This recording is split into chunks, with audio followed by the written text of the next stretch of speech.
This is a Kumara, a sweet potato. They're pretty nice mashed, roasted, chipped or fried.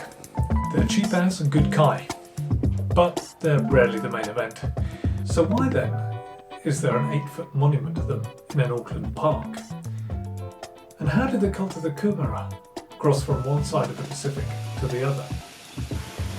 In Cornwall Park, surrounded by a small stone amphitheatre, you'll find the talisman of Rongo, god of the Kumara. Now you might wonder why a root vegetable needs a god, or such a large stone talisman. To understand that, you need to know why the Kumara was so important to the first people to arrive in New Zealand.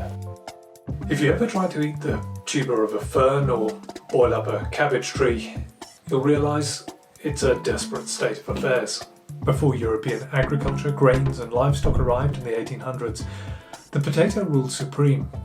The Kumara is a reliable carbohydrate, a loyal, nourishing crop that can be cultivated and stored to feed large communities. It's here where you can appreciate how the god of sweet potatoes can also be the god of peace. It seems odd then to imagine that the Kumara wasn't always in New Zealand. The closest cousin of the Kumara is found in the wilds of Mexico. With the small gradual hops or Great Ocean voyages, the potato made its way from one side of the 160 million hectare ocean to the other. It was a theory so convincing that one group of scientists risked their life to prove it. In 1947, Thor Heyerdahl and his team of Norwegians set sail from Peru to French Polynesia on a balsa raft. It was a stunt so daring that it's inspired not one, but 2 Oscar-nominated films.